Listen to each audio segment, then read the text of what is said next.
मेरा नाम कामरान है। यूके। नाराज बंदे को राजी कैसे करना है, सबसे अफजल तरीका क्या है? देखिए, नाराज आदमी को राजी करना है जिस किस्म की नाराजगी है उसी को सामने रखते हुए। नाराजगी की वैसे तो कोई शरई सूरत भी हो सकती है कि जैसे कोई बंदा जो है वो आपको को अल्लाह रसूल के बारे में वसवसे डालता है तो वो तो शयातीन इंस हो गया ना, लिहाजा उसको तो राज़ी करने की सूरत नहीं है।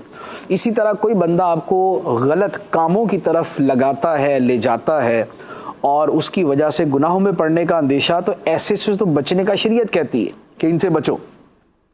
अब रहा जो तीसरी सूरत है वो ये है कि दुनियावी वजह से नाराज़ है। अब अगर दुनियावी वजह से नाराज़ हैं तो अगर उस वजह का इजाला आप कर सकते हैं और वो करना मुनासिब है तो फिर उस वजह का इजाला कर दिया जाए। ठीक है, एक।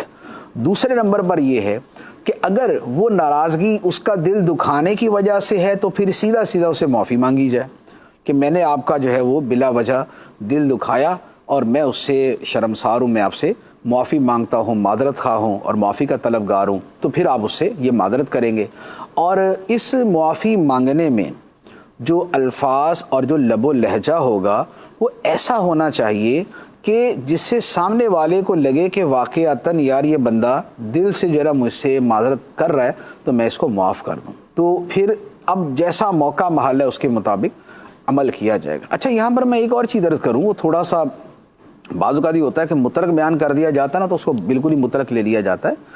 देखिए, माँ बाप ने अगर औलाद को कोई तकलीफ़ पहुँचाई है तो उसकी भी वो एक हद तक मादरत करेंगे, लेकिन उसका अंदाज़ वो नहीं होगा कि जो आम दो आदमियों का एक दूसरे के साथ होता है। वो नहीं होगा कि जनाब वो बिल्कुल ही उसके सामने ऐसे ज़ारो ज़ार जो है ना वो हाथ जोड़ के और पाँव पड़ के उसे माफ़ी मांगे। माँ बाप के लिए ये नहीं होता।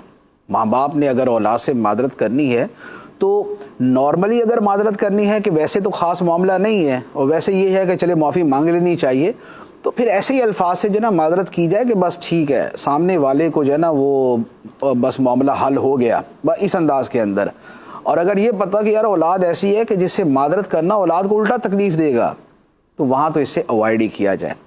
और बाकी अगर किसी जगह कोई कसूर की बात हुई है तो उस कसूर को जिक्र करके बोल दे कि भाई हमने हमारी तरफ से ये जो मामला हुआ था ये ठीक नहीं था, तो ये है कि हमारी आखिरत के लिए जो ना वो तुम इससे सरफ नज़र कर लेना। तो इस तरह के ज़रा अंदाज़, क्योंकि माँ बाप का यूँ माफ़ी मांगना कि उनको मादल्ला जो है बिल्कुल झुकाया जाए और उनकी गर्दन जो है वो दबाई जाए, तो ये जो है ये शरीयत की हिकमत और शरीयत के मकासद के मुताबिक नहीं है। एक हमारे वीवर ये सवाल करते हैं मुफ्ती साहब कि मेरे एक दोस्त हैं, वो मुझसे नाराज़ हैं, गलती भी उनकी है, मेरे दिल में कोई कीना नहीं उनके लिए, मैं उनसे माफ़ी मांग रहा हूँ लेकिन फिर भी वो मुझे माफ़ नहीं करना चाहते, तो क्या इस सूरत में मैं गुनाहगार हूँ?